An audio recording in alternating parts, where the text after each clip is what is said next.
Maybe one of my favorite food memories would be like potlucks, because then there's like lots of different kinds of foods and lots of different kinds of homemade foods. And I think after the years, when you're younger, I think you always want to go out to eat, because all of a sudden you know, growing up, we didn't go out to eat a lot. So it's like, oh, you have money, you can go out to eat. And then when you get older, you realize how much homemade food's really the best food. So potluck's kind of like a gold mine in a way. We would have New Year's breakfast on our own, ozoni. So all of the families always had New Year's breakfast by themselves. And then it was always, we would have traditional New Year's foods, which I always thought weren't really great because they were all cold, because you cook them the day before, because what you do on New Year's represents how you spend the rest of your year. So nobody cooks on that day.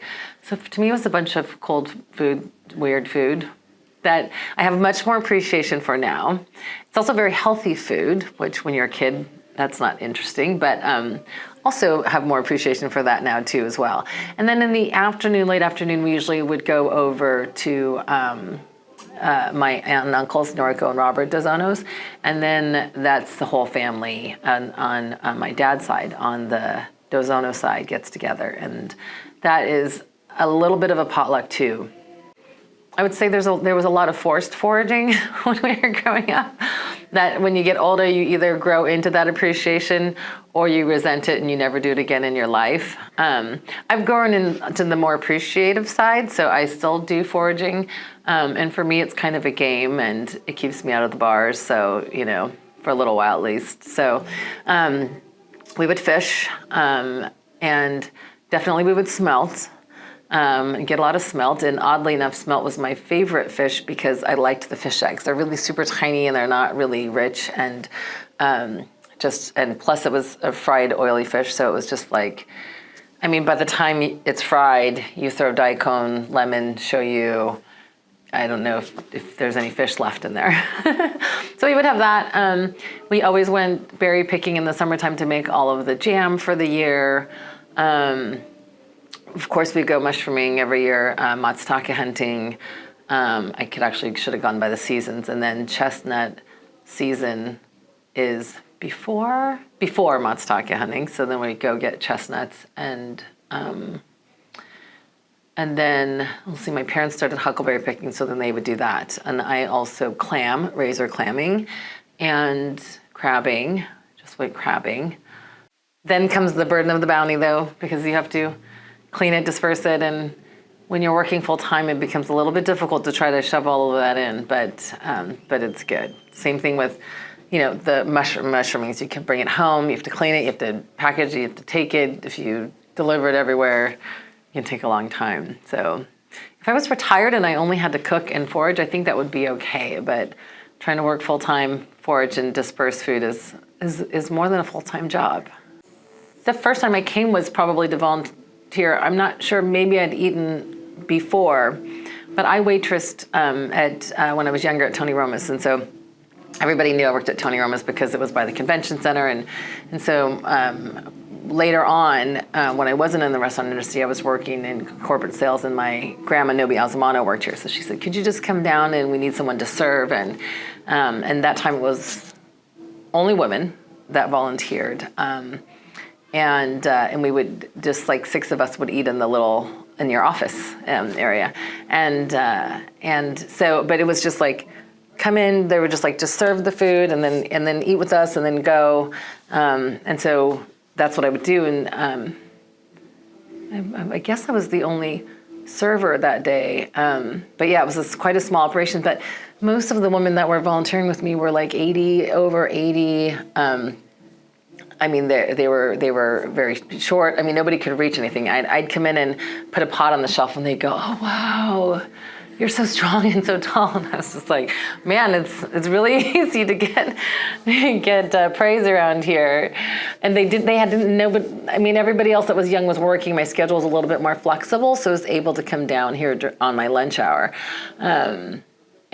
So then I started. My siblings haven't kind of came down here, but a lot of our volunteers, I think, have come from people that parents have worked here.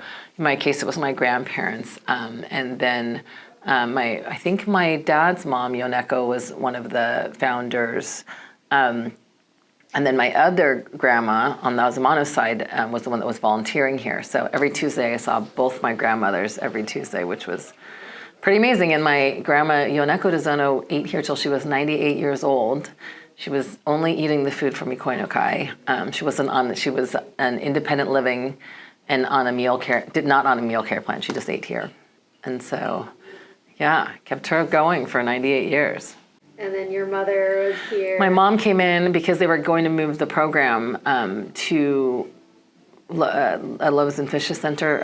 I can't remember what it was called, but and I was really concerned because everybody that I volunteered with was going to quit. They were just thinking, well, this is a good time. I'm gonna retire. I'm gonna quit. And I knew that a lot of the people that come here wouldn't probably make it to the next place. It's very routine. We have people that Bill Otani Sr. was taking the bus here or walking here. So she got involved at that time, and my aunt, I think, Noriko Dozono, and Robbie, who was my aunt also, to try to figure out what we should do or not do. And it was a little bit of a divide in the community for a while.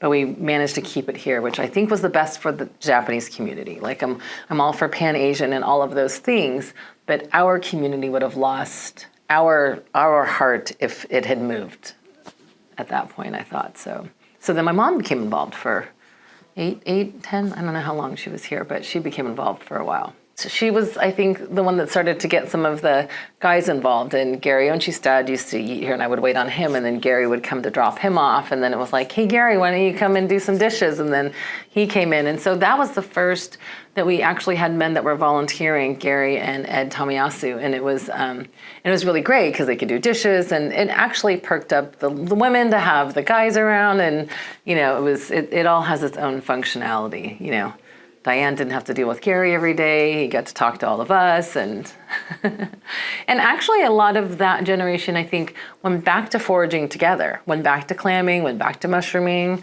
Ernie was mushrooming, and a lot of those traditions, I think, were revived and hopefully saved in that. Japanese people didn't pass on secrets or traditions of foraging locations or things like that. So at some point, it was just like, okay, you guys, we have to share these things with other people because everybody else is really kicking our rear ends out there these days because everybody else just tells everybody, and everybody in the Japanese community is taking it to the grave. Japanese is a little bit different because we're really kind of, we're kind of a dying breed in America because there really wasn't, not that we should have. There's no succession plan, though, right? We're really kind of, the lineage is becoming diluted, which is beautiful in so many ways, but some of the foods and the culture and the traditions are not in some ways. So in my heart, it warms me to know how much of the community is still here, how much of the foods are being kept alive.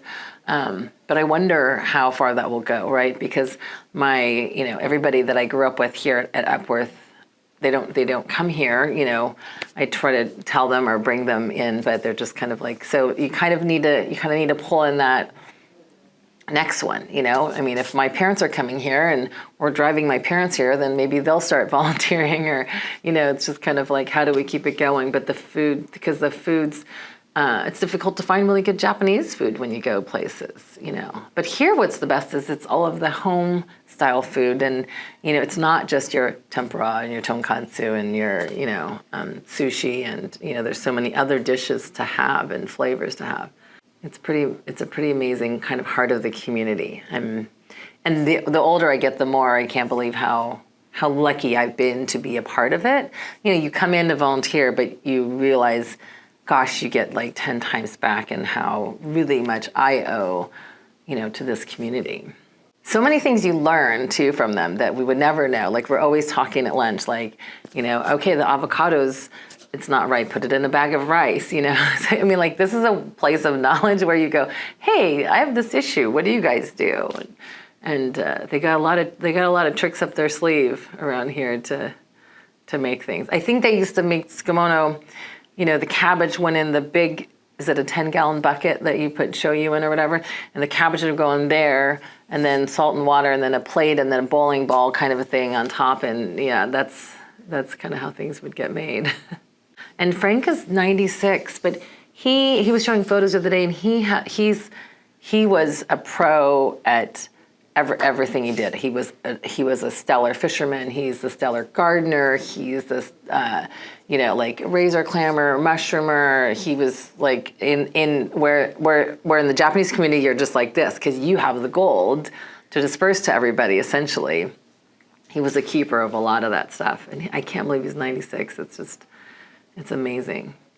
Bill Otani Sr., I don't know how old he was when he passed away, but Bill Otani Jr. used to drop his dad off. Not till the end. We would have a snowstorm, and Bill Otani Sr. would be the first one that was here. I mean, he was just amazing.